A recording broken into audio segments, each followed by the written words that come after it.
Assalamualaikum warahmatullahi wabarakatuh. Salam Pramuka. Perkenalkan kakak-kakak, nama saya Fahmi Alfimasah. Saya dari kelas 10-9. Saya dari Sangga Penegas. Di sini saya akan menjelaskan tentang SKK berkebun.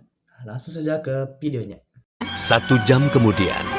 Terkait dari SKK berkebun, yaitu materinya itu berkebun adalah suatu kegiatan yang dilakukan untuk menanam, merawat, dan juga memanen tanaman. Nah, ini bisa juga dikonsumsi oleh diri kita ataupun dijual ke rakyat lain ataupun ke toko-toko lain. Nah, seterusnya itu manfaat berkebun. Nah, manfaat berkebun itu yaitu meningkatkan keterampilan dan kemandirian. Yang kedua, menghasilkan bahan pangan sehat. Yang ketiga, menghilangkan stres dan melatih kesabaran.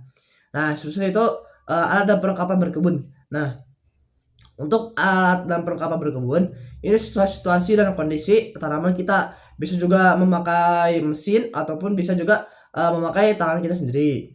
Nah, contohnya seperti bahan-bahannya yaitu yang pertama cangkul, yang kedua alat menyiram tanaman, yang ketiga yaitu sarung tangan. Nah, untuk sarung tangan ini diwajibkan ya, karena di saat kita memanen ataupun menanam tumbuhan, takutnya ada suatu serangga ataupun ada tanaman yang bisa melukai diri kita. Nah, itu sebabnya kita harus memakai sarung tangan. Dan yang kedua yaitu persiapan lahan. Nah, untuk lahan ini sangat dianjurkan atau diwajibkan untuk menanam suatu tanaman. Nah, yang pertama itu cara menggemburkan tanah. Nah, kita harus tahu cara menggemburkan tanah itu seperti apa. Apakah harus memakai alat ini ataupun ini. Nah, susahnya itu membuat bedangan atau pot tanaman. Nah, ini fleksibel saja. Jikalau memang ingin menanam suatu tanaman di lingkungan, kita harus membuat bedangan. Nah, kalau untuk tanaman hias, kita juga bisa membuat pot tanaman untuk di rumah. Nah, seterusnya itu memberikan pupuk dasar.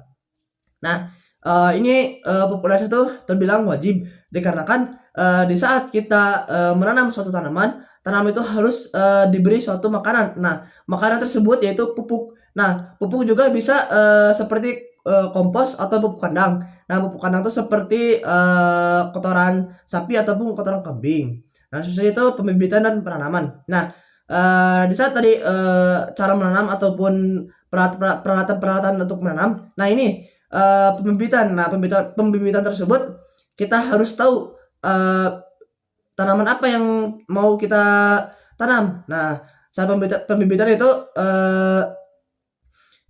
merawat atau memindahkan bibit ke lahan. Nah, kenapa? Karena di saat bibit tersebut sudah tumbuh cukup besar, nah saat besar tersebut kita tidak boleh menyimpan terus-menerus di pot. Takutnya akar tanaman tersebut bisa keluar ataupun bisa menjadi besar dan merusak pot tersebut.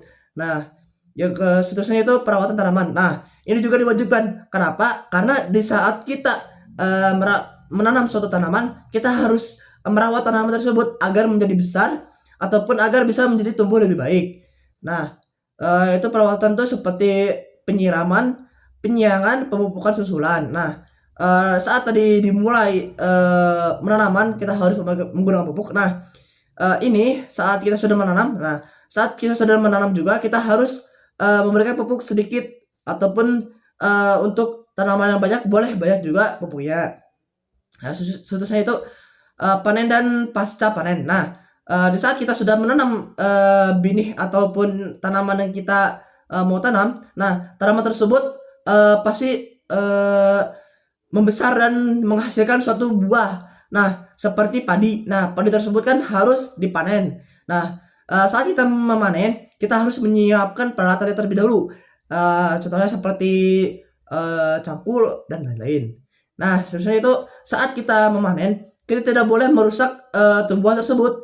Nah, kenapa? Karena takutnya tumbuhan tersebut bisa membuahkan buah yang baru lagi, seperti tumbuhan tomat. Nah, tumbuhan tomat tersebut jikalau kita mengambil cuma buahnya, tanaman tersebut bisa tumbuh kembali dan menghasilkan buah.